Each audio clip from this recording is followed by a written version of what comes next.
a mais um Povo do Livro. Como você já sabe, nessa segunda temporada, toda semana a gente conversa sobre uma obra de um autor pernambucano.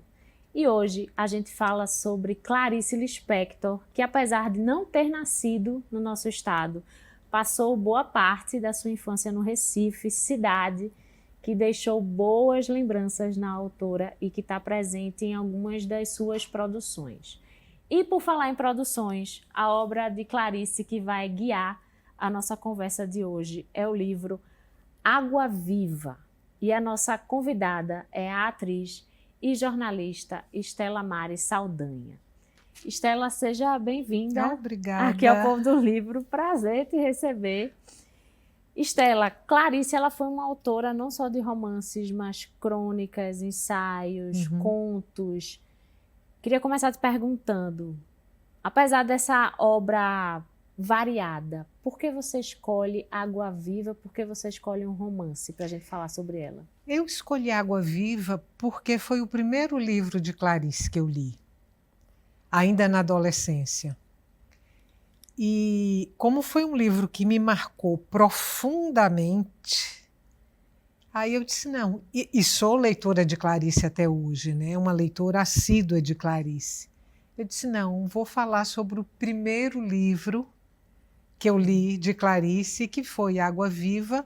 Eu li em 77, um pouco antes dela morrer, e o livro tinha sido publicado em 1973. Enfim, foi o meu encontro com Clarice, foi Água Viva. E qual foi essa tua primeira impressão com Clarice? Foi de uma estranheza profunda, assim, de um deslocamento, porque eu nunca tinha lido nada parecido com aquilo.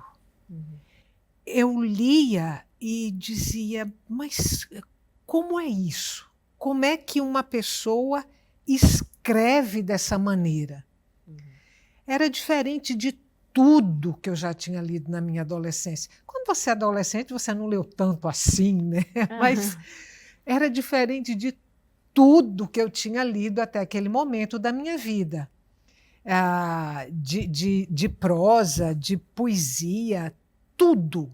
Eu abria a Água Viva, eu lia, o livro me sacudia para um lado, me sacudia para o outro, eu dizia, eu não estou entendendo bem o que está aqui, mas eu estou fascinada, eu fiquei fascinada por aquilo que eu estava lendo, pela estranheza que o livro me provocou. E depois dessa experiência com Água Viva, nunca mais parei de ler Clarice. E você voltou mais vezes a esse livro Água Viva? Voltei uma ou duas vezes. E não tem muito tempo que eu retornei a ele.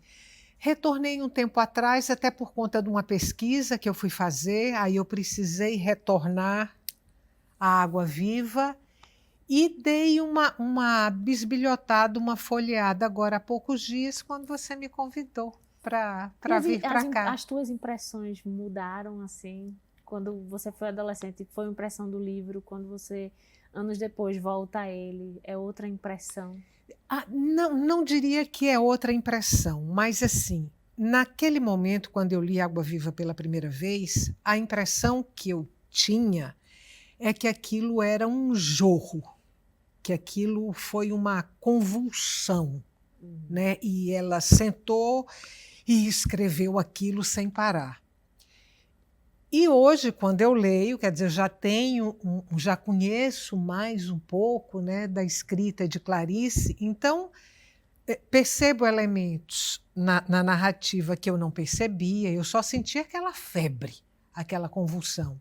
Então, eu identifico elementos narrativos, você percebe que ela é uma autora que trabalhava o texto que escrevia, e eu não tinha essa impressão. Para mim era um fluxo, era um jorro, né? Assim, era como se ela tivesse tomada por alguma coisa e tivesse escrito aquilo de uma única vez, num jorro só, numa convulsão, numa febre ininterrupta.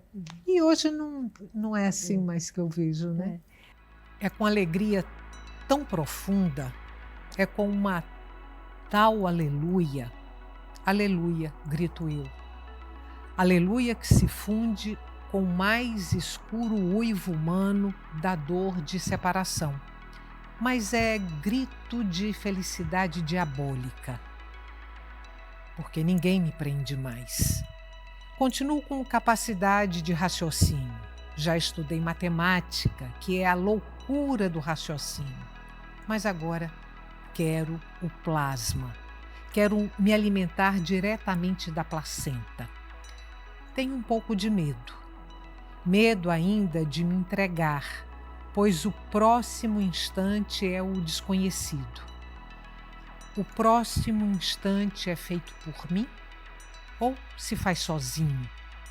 Fazemo-lo juntos com a respiração e com uma desenvoltura de toureiro na arena.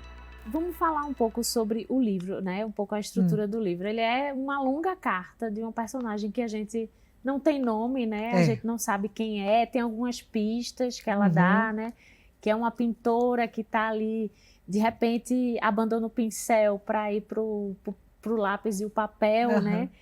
E durante toda essa longa carta que ela escreve também para um tu, né? Um você que a gente também não tem muito claro quem é, ela valoriza, ela fala muito do instante, do agora, do presente. Ela chega a dizer que o instante é a semente viva, né?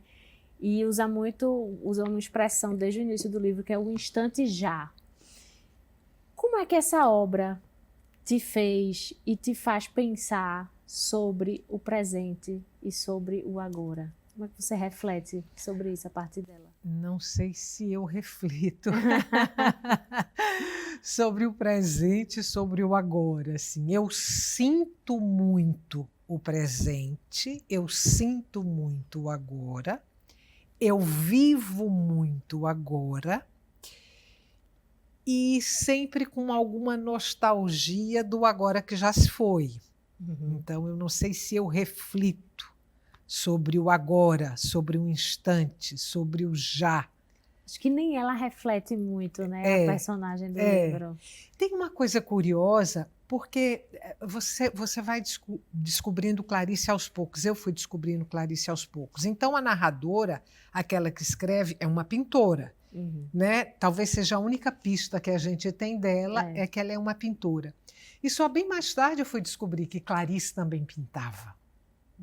Né? Assim, que ela tinha um apreço, uma aptidão para as artes plásticas. E, se eu não estiver enganada, Ariana, não é o único texto dela em que ela se coloca nessa condição de artista plástica. Enfim, e os quadros que ela pintou, que não são muitos, se eu não estiver enganada, pertencem hoje ao acervo da Casa de Rui Barbosa, foram doadas. Não posso falar com certeza, mas a obra foi doada e acho que pertence à Casa de Rui Barbosa.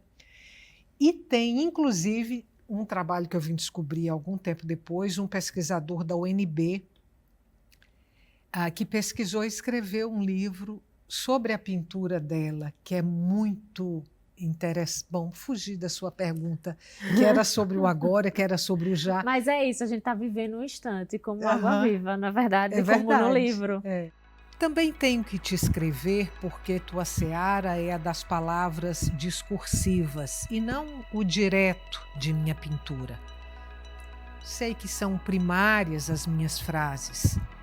Escrevo com amor demais por elas e esse amor supre as faltas. Mas amor demais prejudica os trabalhos. Este não é um livro, porque não é assim que se escreve. O que escrevo é um só clímax. Meus dias são um só clímax. Vivo à beira. Aí, Estela, tem uma... Água Viva é isso, né? Essa urgência de viver o instante, de escrever o instante também, né? E a personagem narra uma certa dificuldade de conseguir colocar no papel tudo aquilo que, de fato, ela quer colocar. É como se não existissem palavras e nem artifícios suficientes para que ela, de alguma forma, vomitasse tudo aquilo que ela, de fato, quer fazer, né? Você concorda com isso? Faltam palavras na nossa língua que alcancem os sentimentos humanos? Assim, quando você para pensar Clarice, a impressão que eu tenho é que Clarice sempre buscou transcender a própria palavra, né? É como se a palavra fosse pouco para ela, como se existisse alguma coisa além da palavra que ela queria tocar. Mas a gente também não pode esquecer assim, que Clarice era intensa demais, né? É quase como se Clarice não fosse desse mundo, né? Ela era extraordinariamente intensa. Talvez faltem palavras na nossa língua para uma pessoa da intensidade dela. Né? Acho o português uma língua riquíssima, belíssima. Acho que não faltam palavras para nós, mortais, né? Para Clarice talvez faltasse, porque é como se ela estivesse além da palavra, além do que a palavra podia dizer. Tanto é que ela recorre muito também à música no que escreve. Sim. Ela recorre aqui em Água Viva, recorre em outros textos. É como se a música também fosse um artifício para ela estar além das palavras. Como se as palavras não fossem o bastante para ela. Mas eu acho que essa é uma característica dela, que era intensa demais. Eu diria que Clarice era uma espécie de Água Viva. Como o título do livro. Como o título do livro. Estela, vamos fazer um intervalo, mas daqui a pouco a gente volta para continuar conversando com a atriz e jornalista Stella Maris Saldanha sobre a obra Água Viva, de Clarice Lispector. Até já!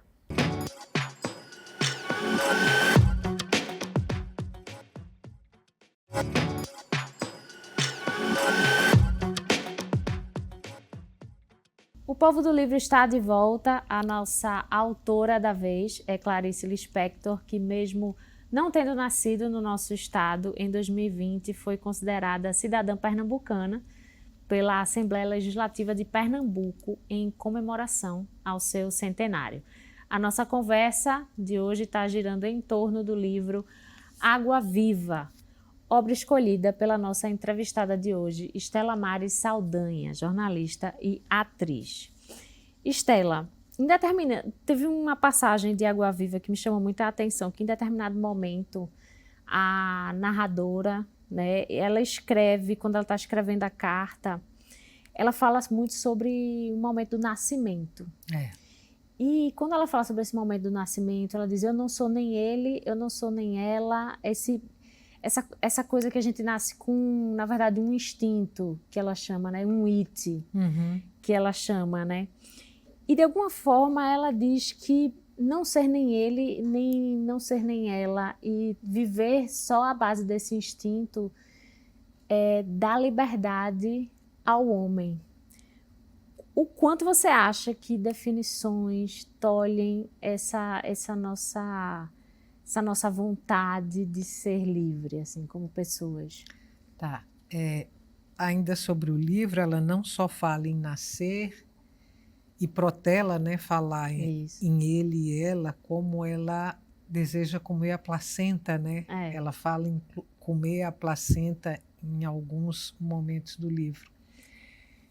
Assim como os animais, né? Ela tem uma certa inveja, né? Fala uma certa inveja dos animais, que ela diz, o que sobrou do que foi de quando o homem foi criado, o que sobrou, aí criaram os animais que são maravilhosos e que elas têm uma certa inveja. Ela tem um namoro também assim com bichos, né?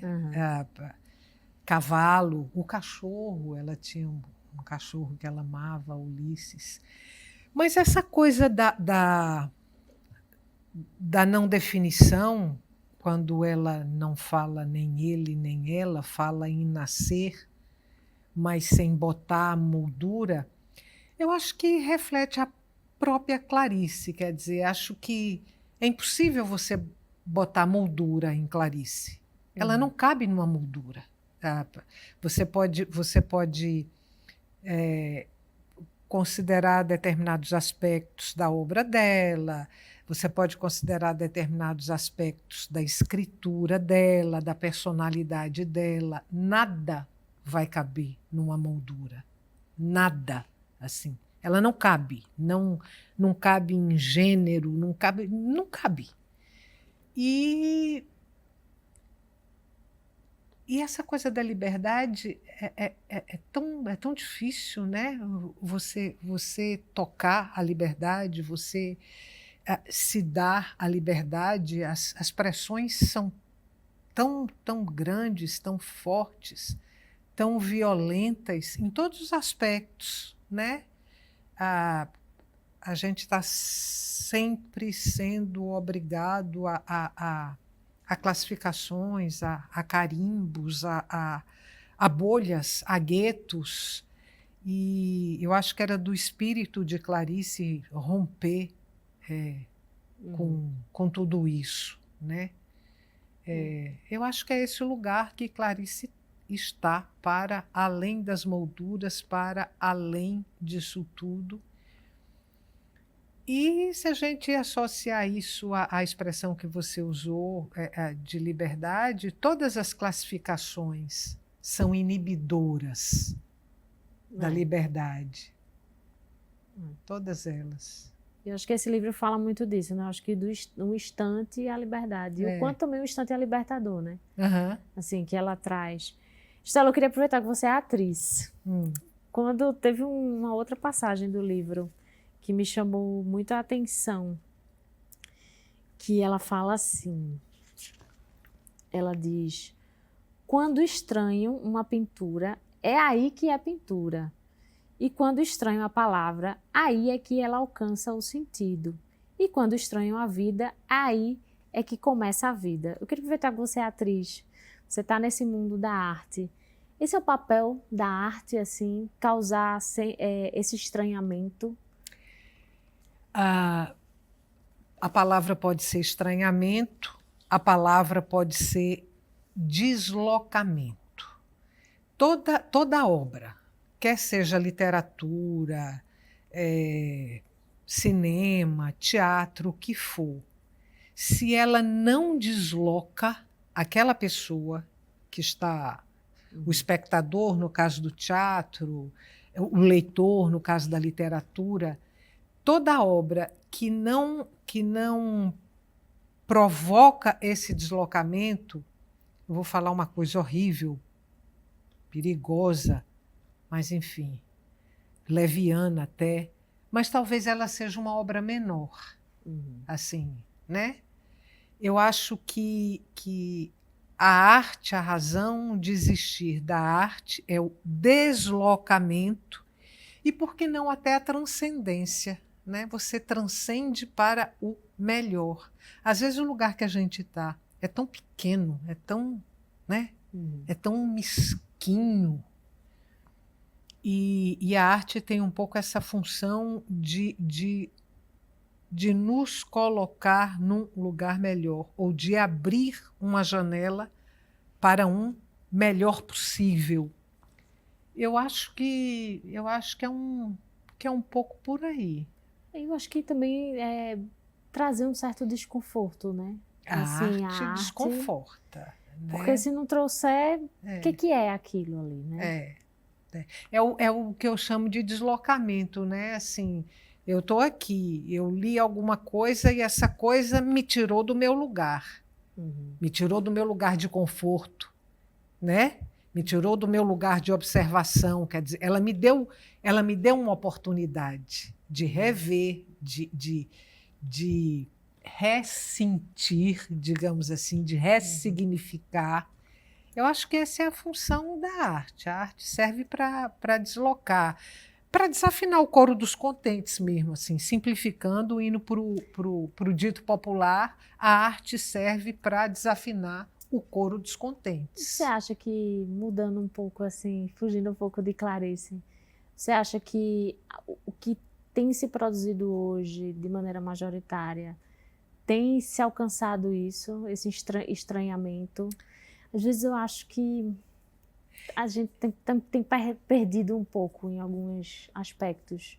Eu não sei Na se a gente arte. está mesmo num bom momento, sabe? Assim, não sei se a gente está num bom momento, mas sempre tem alguma coisa que sacode, sempre tem alguma coisa que incomoda, sempre tem alguma coisa que inquieta. Mas a gente ouve tanto em economia falar, né, o mercado, o mercado, o mercado. Talvez na arte tenha um pouco isso, né? Aquela produção que é imposta por um mercado, né? Vamos fazer isso porque isso vende. Na literatura tem muito isso, Tem, né? na literatura tem demais, né? Assim. Mas sempre tem os bruxos, as bruxas, né? Os inconformados, os rebeldes, os transgressores. São essas pessoas que desafinam o coro dos contentes, eu acho.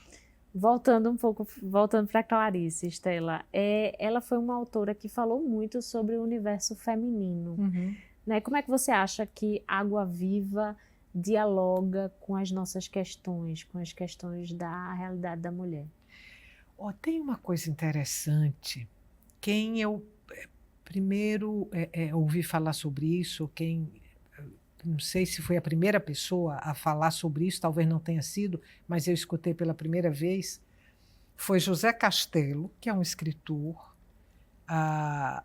um crítico de literatura, um conhecedor profundo da obra de Clarice, e ele falava uma coisa interessante, ele dizia assim, Clarice é majoritariamente lida por mulheres.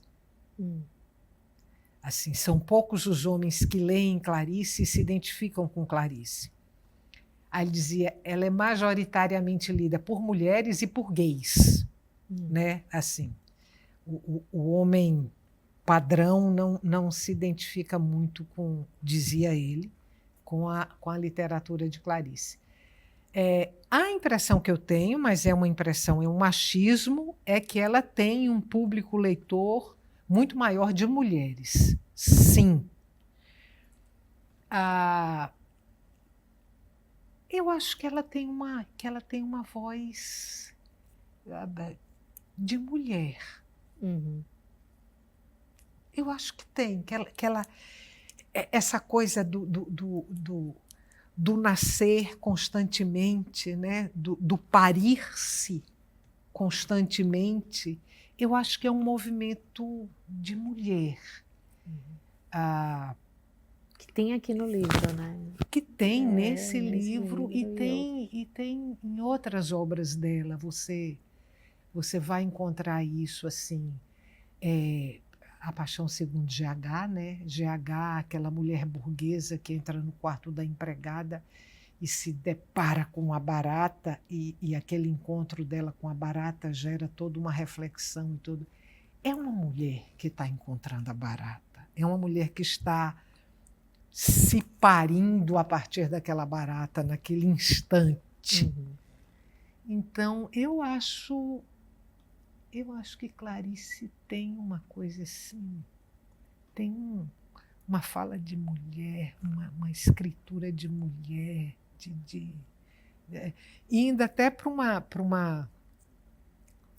uma coisa meio clichê, que falam muito dela, mas, enfim, tem uma coisa meio bruxa, sabe? Sabe, bruxa mulher, assim. Eu acho que se Clarice viesse ao mundo 10 vezes, ela 10 vezes viria mulher. Viria mulher. Tenho eu a impressão, mas vai saber, né?